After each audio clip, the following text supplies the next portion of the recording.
Hey, what's up, everybody? This is Gary with the Get Some podcast. And my guest this week is...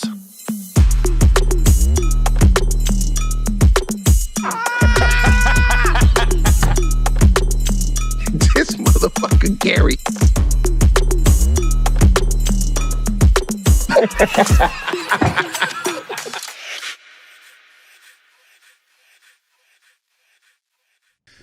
Hey, what's up, everybody? This is Gary Owen with the Get Some podcast. Let's start off with my schedule. This weekend, I'm in Kansas City, Missouri at the Funny Bone. Used to be the Improv. Now it's the Funny Bone.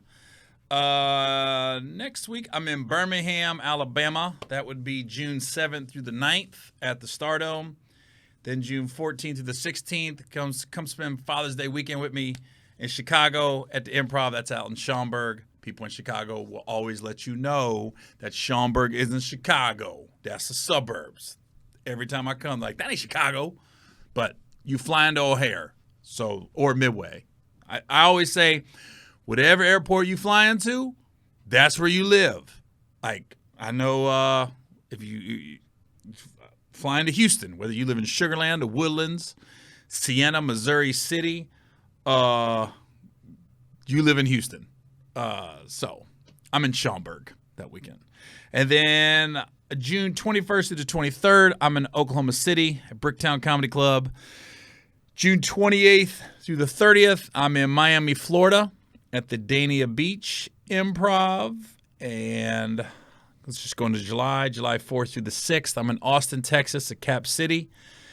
And then July 12th and the 13th, I'm at the Niagara, the casino out there. I always forget. Well, just look at the graphic right here. That's where I'm at in Buffalo. I'm at a casino in Niagara Falls. So that's July 12th and 13th. So get it. And then July 27th, I'm in Las Vegas at the Palms, the Pearl Theater inside the Palms Hotel and Casino. July 28th, I'm at the Keswick Theater in Philadelphia, Pennsylvania. That's with DC Curry, so I'm looking forward to that. I ain't seen DC in a minute, so it's going to be good to catch up with them.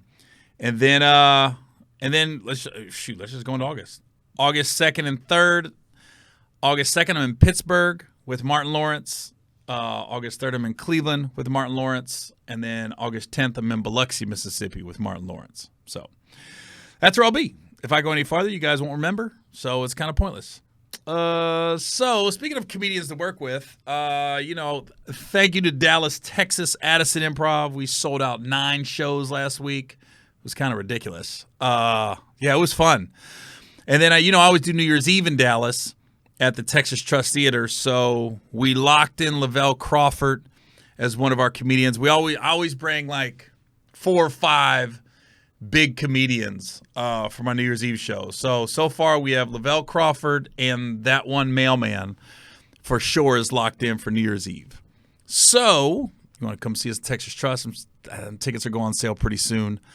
That's where we'll be. And I called Lavell after his Club Shay Shay interview, and I just told him great job. He's so dang funny, man. But he said, like, these comedians, Lavell talks like this. Hey, man, these comedians, man, they never talk about me, man. They know who I am. I'm undeniable. And Lavell is like one of the strongest comics out there. He's one of those guys that you can put up late in a show after, I call these cavalcade comedians, when you got like 6 headliners on the show. And Lavell, what he'll do, he'll literally just talk about the other 5 or 6 comedians on the show and what they talked about. I've never seen nothing like it. And he's just strong. He's a good dude off stage. But I just liked how he just went in on all these comedians, but not in a malicious way. It was more like, man, screw Ricky Smiley. Screw Mike Epps. And but then you make a joke about him. And and we all know Lavell. No, I've had to follow him a few times on tour the last couple years, and when you're following Lavell, just know you got to work that night. Some nights it's like you can just not mail it in, but you're relaxed. Whatever I say, I'm just bringing them into my world. The crowd, it don't matter who went up before me. I got this. When you go after Lavell Crawford, you better be on your A game. And my recommendation, don't watch them. What I used to do, because I followed them like, God, whenever we're on a show together, it's for some reason, either Lavell's going right before me or I'm going right for Lavell. Every time. It's never like me and Lavell are on a show and it's like me and then 3 other comics and then Lavell, or Lavell and 3 other comics and me. I can't explain it, but I've probably done 200 shows with Lavell over the last 10 years, and every single time, and he'll tell you, either he's going right for me or I'm going right for him. And I always liked it, especially when my divorce, in the middle of my divorce, it was funny. We did this whole run together, probably about 30 cities, and Lavell was going up right after me. And it was so perfect because he just went in on my divorce of how now I know what it feels like to be black, with the black woman get mad at you and everything. And to the point where I think it was in Orlando or Tampa, a couple of my boys was in the audience, and they wanted to say something to Lavell. They was texting me like, yo, man, he going hard on you, dog. We going to say something. I said, you better not. You better not. That's what makes it so funny. That's what makes it so funny. So, yeah, so Lavell, for those of you that have not given you your flowers, I'm doing it now. And I called him, and I said, I want to get you on my podcast, man. And we just happen to live less than an hour from each other. So I'm going to get him in here in July at some point. And at that point, yeah, we'll have the tickets on sale for the New Year's Eve show so we can pump that and just chop it up with them. Just like next week I'm going to have a guest. I'm going to have that one mailman who's also on my New Year's Eve show on, and we're going to explain how we met and how we became friends over the last 6 months and how his stand-up journey's going as he's out there on the road. So, yeah. And it was funny, too, because as I'm talking about stand-ups, right, I was watching Bert Kreischer and Tom Segura's Two Bears in One Cave podcast, and they had Tony Hinchcliffe on. And it's funny, like all comedians, we have these struggles.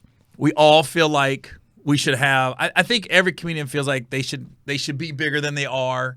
They should already have more than they have. Why haven't I? Because right now I think everyone's like the holy grail is Netflix, but now you got Hulu and Amazon Prime's coming in and doing their thing and bringing big comedians on and giving deals to big comedians. And me as a guy that's got 2 specials out there, we're shopping. We'll see what happens with any of the big 3 or heck HBO, or worst case is you go to YouTube. But it was cool because I got to watch it, and Tony was telling me after the Tom Brady roast, he said, man, he's been trying to get on Netflix and everything else, and it's been kind of a closed door for the longest. And even when he said he wrote for other roasts when he was on Comedy Central, he said he still wasn't getting, like, quote unquote any love until this, and he kind of like this Netflix one, he was like in the audience and kind of came out and killed it. But I didn't know he wrote for the Rob Lowe roast and some of the other ones. But I'm sure that door is going to be wide open now. I don't know. Kill Tony's doing so well. If you haven't heard of Kill Tony is like it's Tony Hinchcliffe's baby, so to speak. But I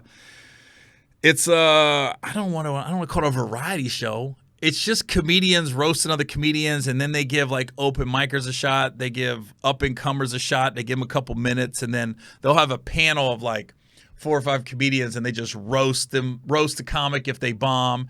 They give them props if they do well, and just go back and forth. And it's fun, man. Like, I would love to do it one day. I just got to speak it into existence. Hell, I spoke Club Shay Shay into existence. I was like, I can't wait to do it, and I did it. So, yeah, maybe, sometimes I have a hard time just reaching out and asking for things. But, yeah, it's just fun. So it's always cool to me to listen to other comedians and know that, it ain't just me. It's not like everybody's against me. It's just we all got our struggles. I listen to Godfrey on Club Shay Shay talking about he doesn't have a Netflix special and things like that. And I'm going, okay. And I'm sure in all comedians' brains, we feel like, what is the deal? Why are they against me? So we'll see how my special comes about, and it was just cool to hear Tony talk about his struggles.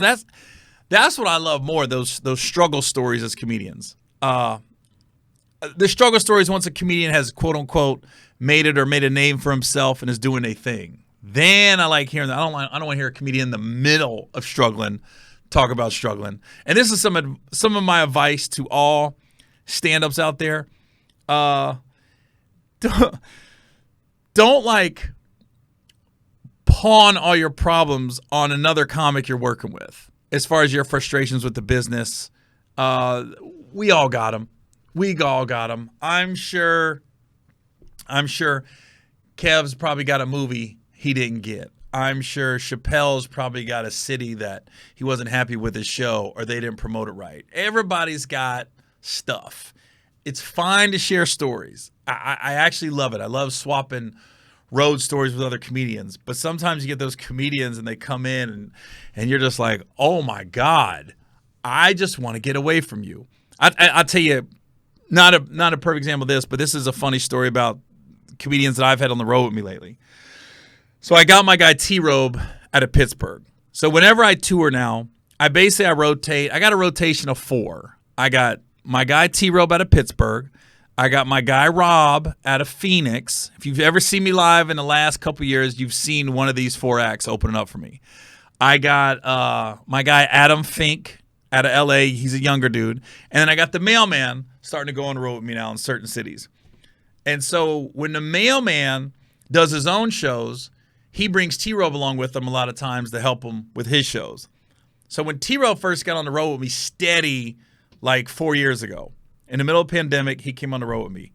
He would get off stage and he'd immediately tell me how the crowd was. He'd be like, oh man, they're on fire. Get ready. Oh man, they're flat.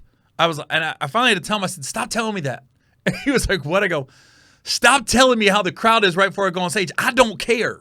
I don't care how they were for you. I'm different, and they're going to react different to me. So they might have ripped, and they might be flat on me, or they might be flat on you, but I'm about to rip. You never know, but don't tell me, because we're already in our own head. We don't need you to tell us how the audience was right before we go on stage, by the way. So I would tell T-Robe that, and finally he goes, you're a dick. We were laughing about it, but he'd get off stage, and he'd be like, man, they're on fire. I go, I don't care. I don't care. Please, you don't have to tell me how the crowd is. And it was funny. We were at lunch one day, and I told him, you don't have to tell me. Like, literally right before I go on stage, the last thing I think any comic wants to hear from another comic is how the audience reacted to you, because that's not how they're going to react to me. And now that T-Robe's on the road with the Mailman sometimes, the Mailman, he'll sometimes host, or, he'll go in the middle, and T-Robe will close it. And he was telling me, Mailman will get off the stage and tell him how the audience, he goes, oh, man, they're on fire. Or, oh, man, they're flat. And then T-Robe was like, oh, my God, that's what I was doing to Gary, and didn't even realize it. So I was like, he called me, he goes, man, now I get it. Because sometimes the Mailman will get off stage, and he'll see me in passing. I'm about to go to the stage, and he'll be like, they were good, man. But that's just the newness coming from Mailman. He's just like, he's so like, every show means so much. Where for me, once the show's over, I done forgot about it. I'm on to the next show. I'm not holding on to that last show because I've done it so much. With him, he hasn't done that long, so he'd be trying to tell me, and I just give him a side eye like, I don't care. I really don't. And then T-Robe said he did to him, and then T-Robe goes, now I get it. I get it why you always said, don't tell me how the crowd is. So I'm saying that to say this. Also, whenever I would go up after the Lavell, I knew Lavell was going to rip. I knew he was going to destroy. I would never watch him. I'd stay in my green room, and I'd tell somebody, knock when the host goes back up. That way I never psyched myself out. That way I never heard the audience go nuts, because Lavell told a story of how he went on the road with Steve Harvey, and he messed up because he destroyed so hard.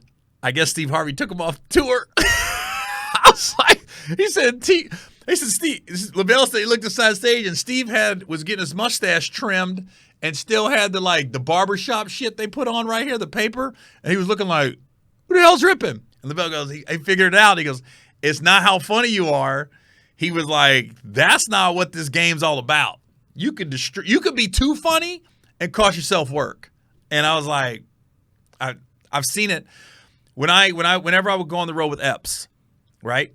I think I've been on 5 tours with Mike Epps.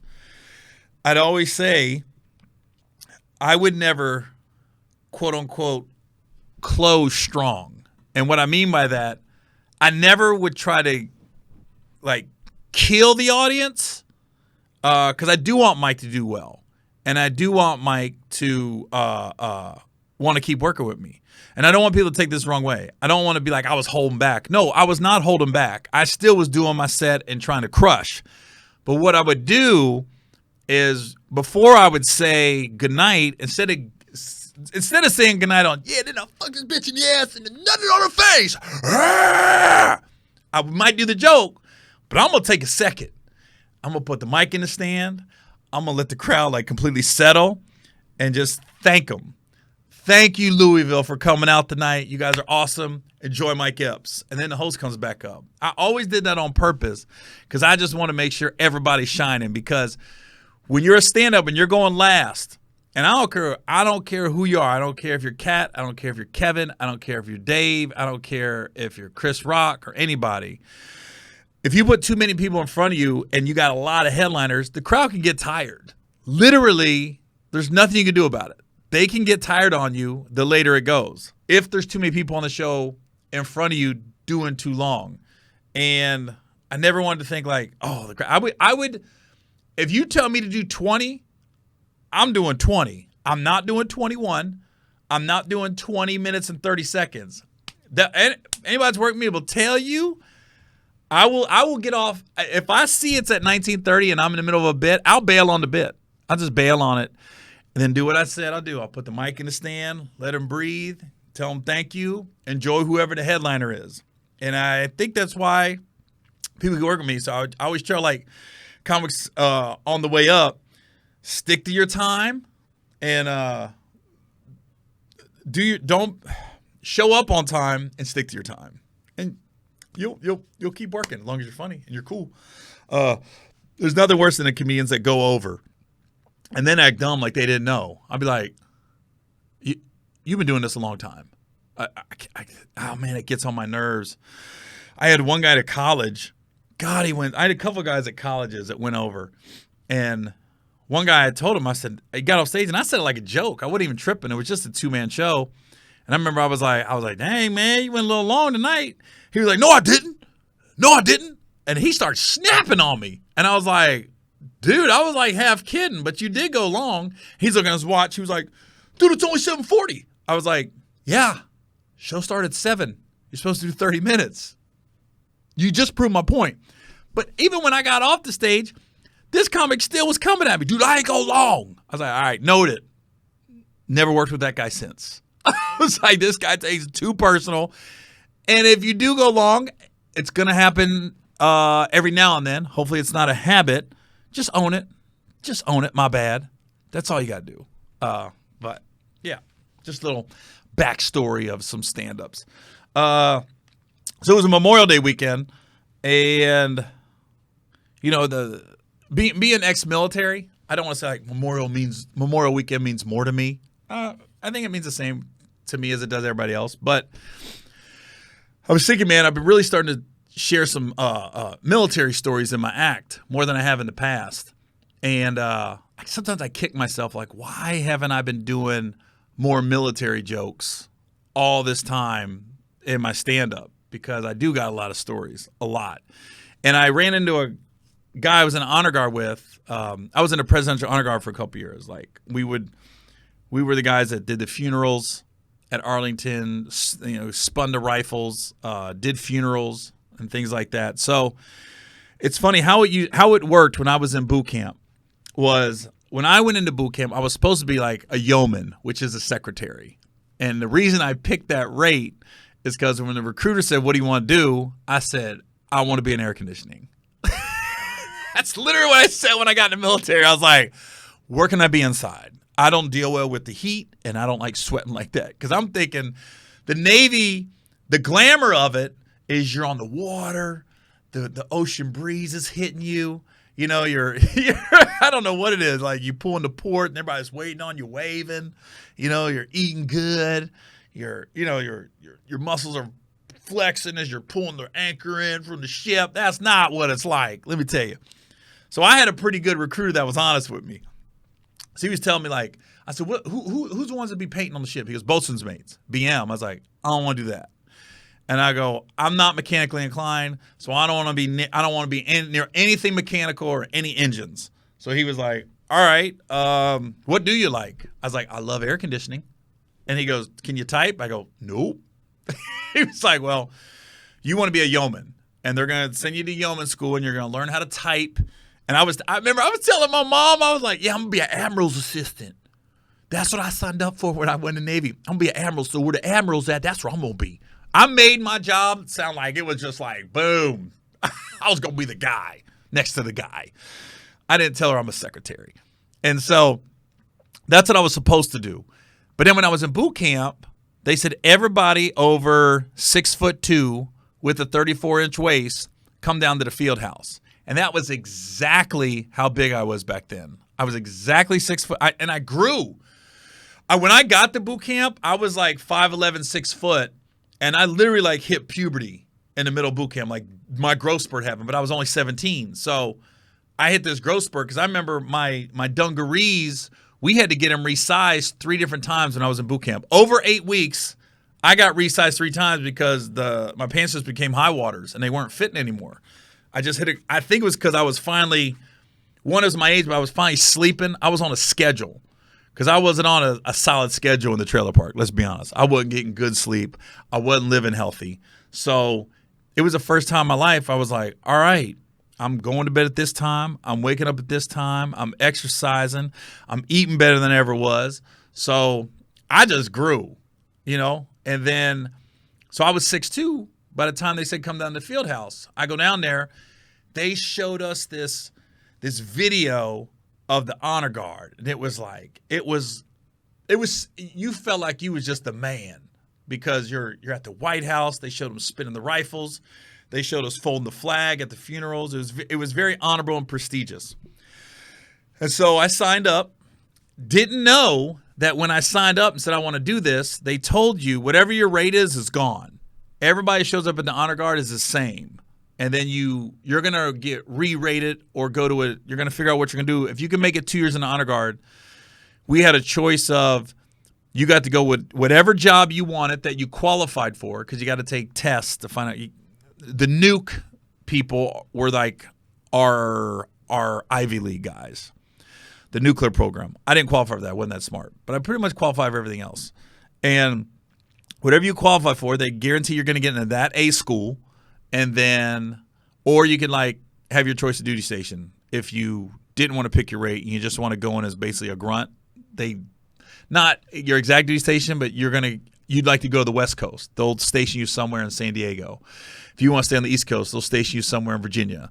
Things like that. If you want to go overseas, they'll figure that out. You want to get on a ship, they'll figure that out. But that was like our little carrot if you went to honor guard. At least that's what I was told at the field house. So I was like, all right. Yeah, I want to do that. So I sign up. I graduate boot camp. I didn't know that I think out of my company, like 30 guys tried to sign up and 4 of us made it out of my company. There was a guy named Linville, a guy named Peaks, and it was a redneck dude out of North Carolina. I can't remember.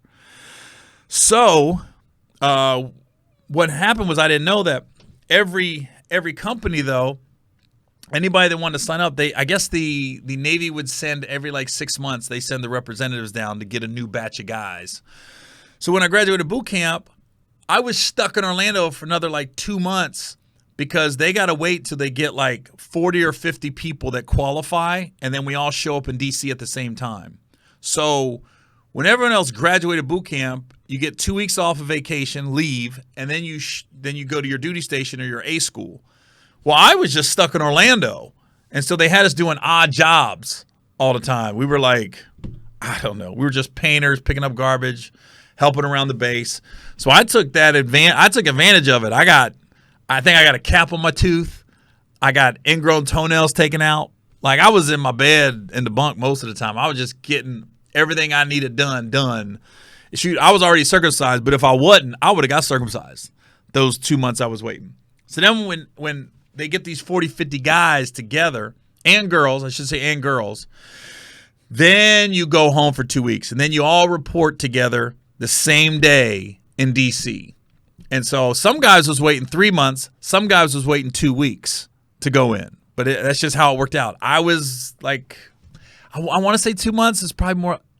Let me see, September, October. So, yeah, because I think I graduated early September, and I got to D.C. like late October. So it was probably 6-7 weeks.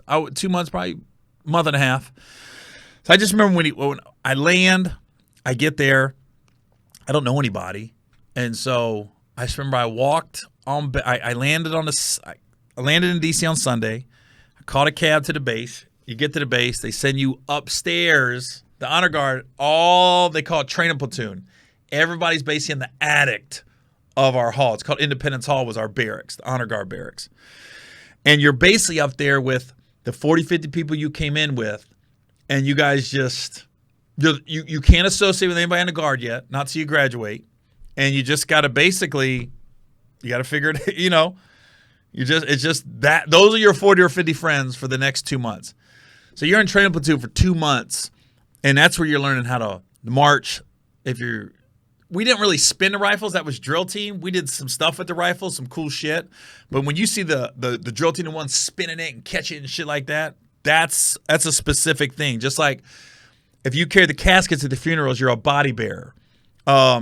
You're just in the color guard if you're just carrying the flags. And everybody had a body type. Body bearers were the bulky guys. And then drill team was all over the place. And then the flag bearers, they were long and skinny. So like I said, you had to be at least 6'2". You could be taller, but everybody had a 34-inch waist. So the body bearers were they're built like football players. And then it's funny, like the color guard, the flags, they were built like basketball players. And then the drill team was all over the place. And I just remember so I get there, and I told this story before. My first day, I walked around the base. I got there early in the morning. I think I went to Burger King. And I just remember I had such a feeling of independence because I was able to go to Burger King, buy my food, and I didn't have to answer anybody. I didn't have to ask my mom or my stepdad or my real dad, can I get this? I was able to just buy what I wanted. I was like, I just remember even at that age, I felt like, oh my God, I quote unquote, I made it. I made it out. I'm able to buy my own food now. I can go buy a pair of shoes. I didn't have a lot of money, but I didn't have no overhead either. I was living for free. I could eat for free on the base if I wanted to, but I just remember all that. Remember that freaking Whopper tasted so good? It was different. I felt like I don't know. I'll never forget that though. It's such a small point in my life, but looking back on it, it was such a big day in my life. That was the first time I just went and got something to eat. I was on my own, and I was like, I got it. I got a little money in the bank, got a couple $100 in the bank.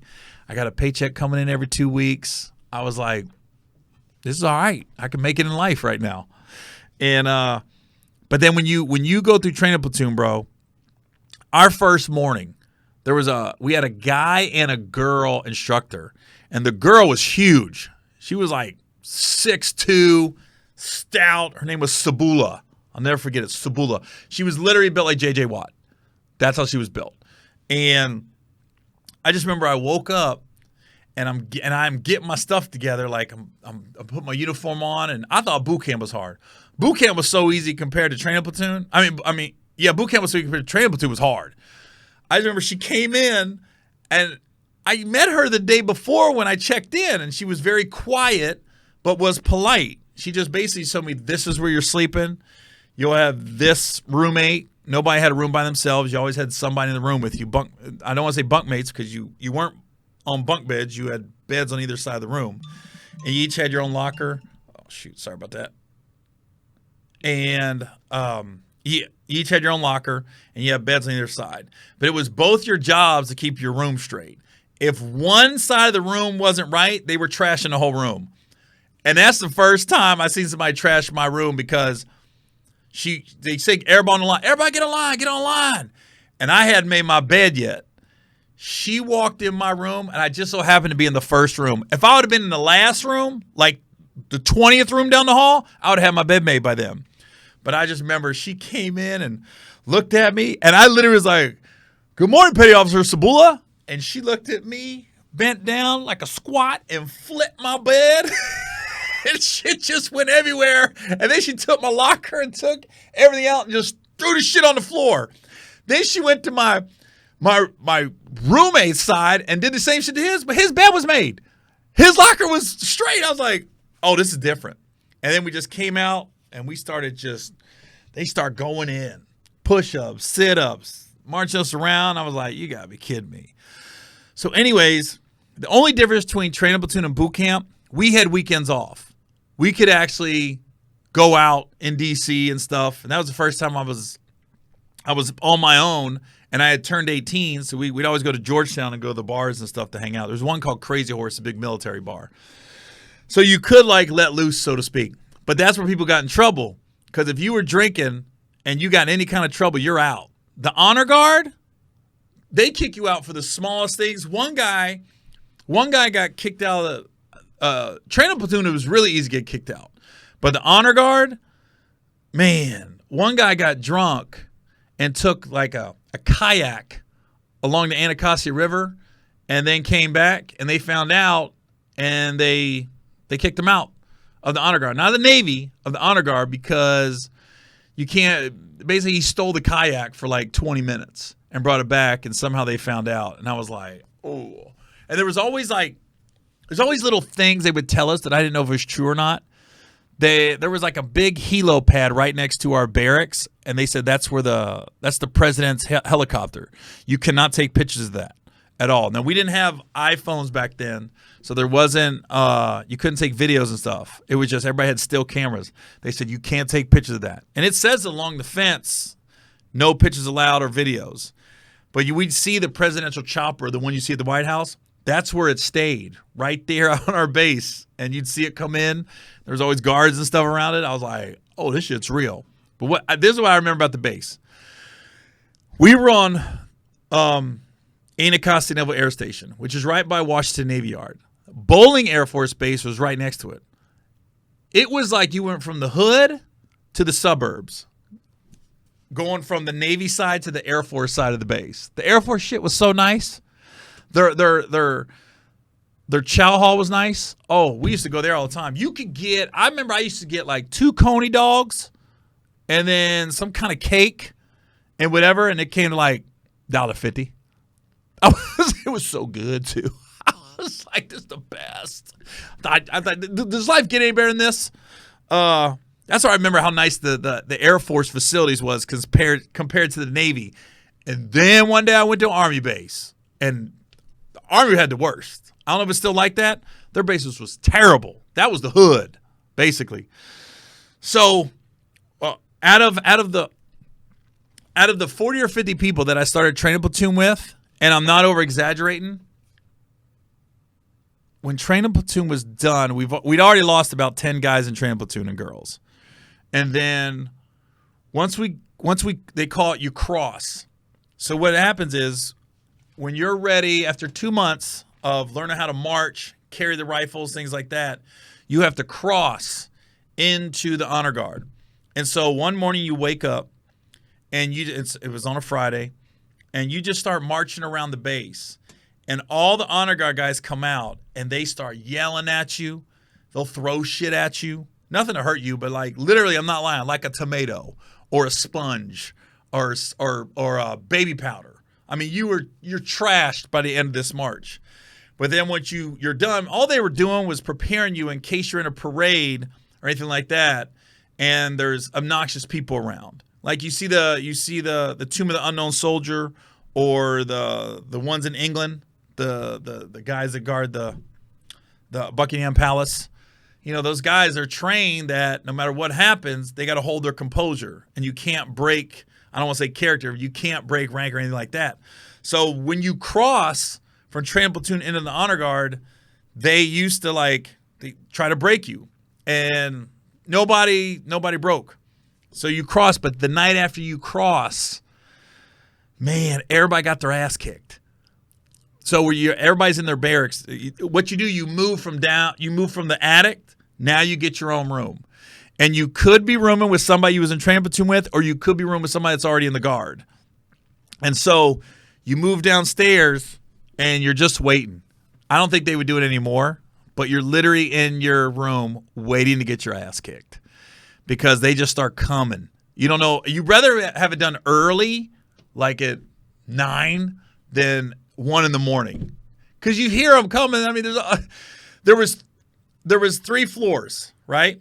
First floor was just offices and the front desk and everything. The second and third floor was where everybody lived, all the honor guard guys.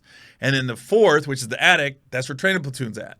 So whether you're on the second or third floor, you can hear them coming, man. It's a mob squad, and you're about to get whooped on. I remember when they got me, I was hanging on to the water fountain.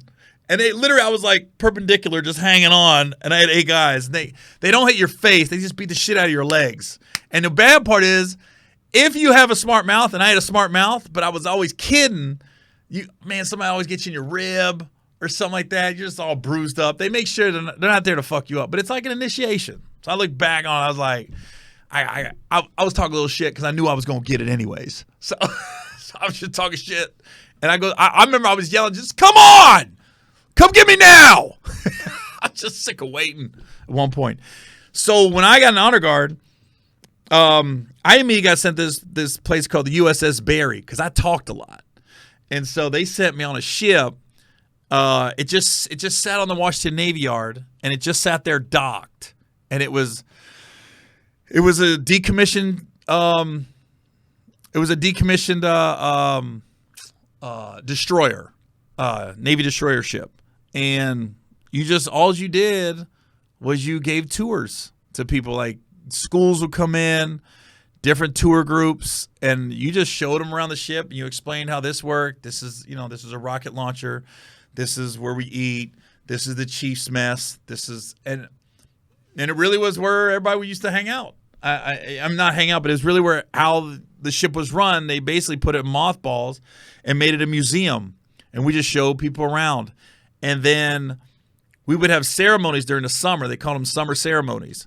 So they'd always have the Navy band come in, different people like, I don't know. They might have like, a general from Australia, a general from England come in, and we'd have to show them around the ship, and then we'd have parties on the ship, but we're the ones sitting there just like at attention. But the best thing about these summer ceremonies was the food, because once it was over, the leftover food was us. The leftover liquor was us. So we do these summer ceremonies in the summertime on the Barry, and we'd have to be like, we're like the, I don't want to say the butlers, but we're the guys just standing there in our uniforms, and we present colors. We basically did it all just within the Barry. We would do parades, and we would do everything else around the Navy Yard, but we were very encompassed. We were in the guard, but you know what? You got body bearers, you got drill team, you got the color guard, and then you'd have the Barry. We were our own little thing. But that was the best part about the summer ceremonies, because they were like every Tuesday in the summer. It was like for 8 weeks, and it was just, I don't know, they give like a concert with the Navy band or something, and then if dignitaries were in town, they come in, and then they come on the flight, not the flight deck, but the helo pad of our ship, and we had just little parties and mixers on it. And so they'd always have a big bar, food. They had the best damn crab dip. That was my favorite. I remember I'd be sitting there like watching people, but I'd be like, oh, there's still a lot of crab dip left. It's funny, the shit that goes through your brain as you think you're supposed to be all professional and stuff. You're just standing there at attention. And the whole time I would just be like, my eyes would be like, there's still a lot of crab dip left. I'm about to kill that crab dip in a couple hours. And then we stay there and party all night on the ship. Those are great times. It was one of the saddest things that ever happened, though, was if you wanted to leave town, if you had like a 3-day weekend, if you were leaving more than 50 miles outside of DC, the radius, you had to get a 50-mile chit, almost like a permission, and it almost just lets the base and your command know that you're going to be out of town over 50 miles. But you had to get permission. And I just remember there was a guy that I went through Bootcamp with, I went through Training Platoon with. His last name was Peaks. He was a Filipino cat, and he was from Savannah, Georgia.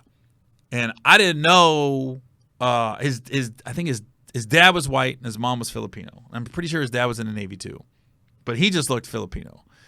And I remember he had a girlfriend. And at that age, man, 17, 18, 19 years old, I always tell people,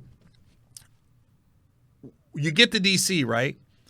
I was always trying to go home to Cincinnati because I didn't realize girls were having sex in D.C. too. I thought the only people having sex are in Cincinnati because that's where all my friends got laid.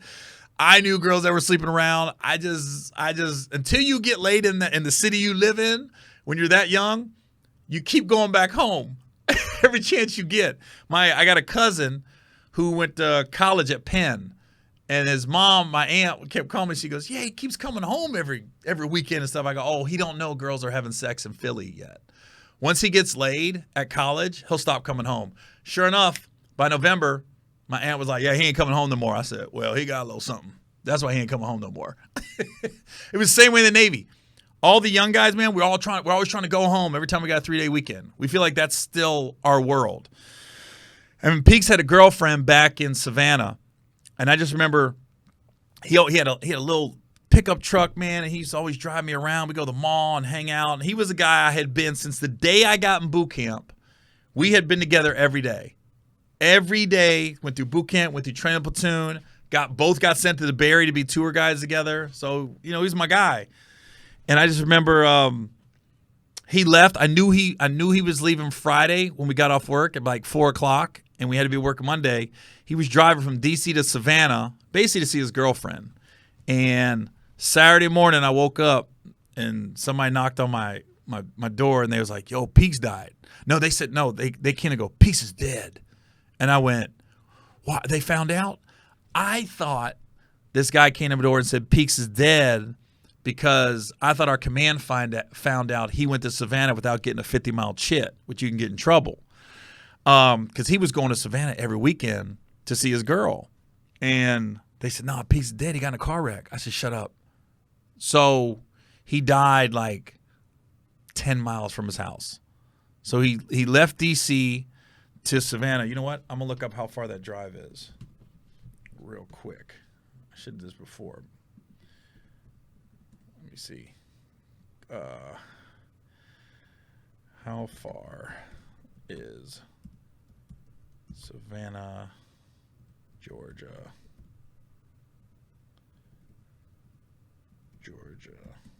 from Washington, D.C.? It's a 9-hour drive. He was driving that. So he got off work at 4 p.m., let's say. That means he's getting there at 1 a.m. if he doesn't stop at all. And so they said he got in a wreck right before he got home. So he was going to make that drive just to get there Friday night in the middle of the night and then come back Sunday to be back at work Monday. But when you're young and you don't think, and you're just trying to see your girl, it's, you do some stuff you probably wouldn't do when you're older. But I remember he said Peaks is dead, and I go, "Oh, man." And my command, I will say, especially on the Barry, looked out for him because they could have made a fuss about him not having a 50-mile chit in, and they never brought it up.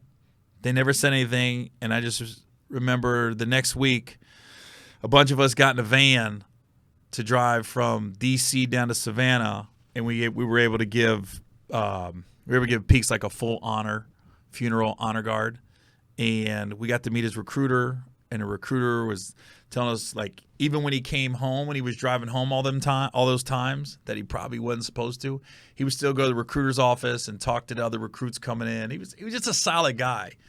And that was my first time in my life dealing with, like, somebody dying unexpectedly at a young age and just hit you like a ton of bricks. I remember I didn't know what to think.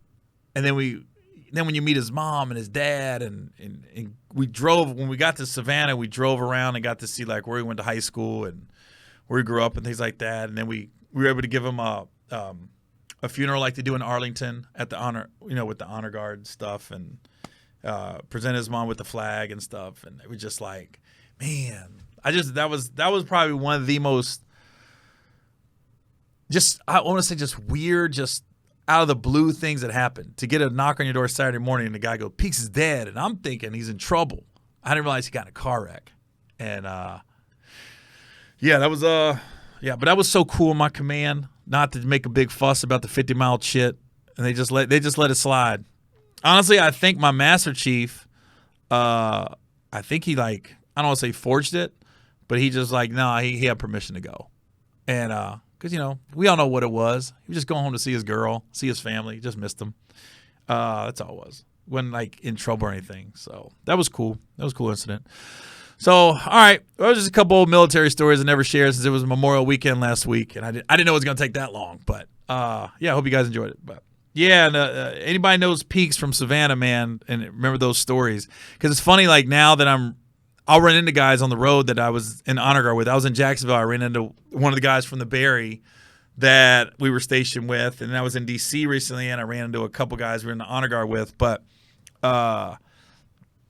it's just as the older you get, you got those stories you share and you remember with all those guys. So if anybody remembers Peaks from the honor guard, I don't know. I don't know if anybody remembers that story. That was a shocking, jarring story, but our command really took care of them. That was cool. All right, y'all. Well, next week, like I said, I'll have the one mailman with me. And if you're in Kansas City or nearby this weekend, I'll be at the Funny Bone, which used to be the Improv, but now it's the Funny Bone. And, so we'll see you guys next week. This is Gary Owen with the Get Some Podcast.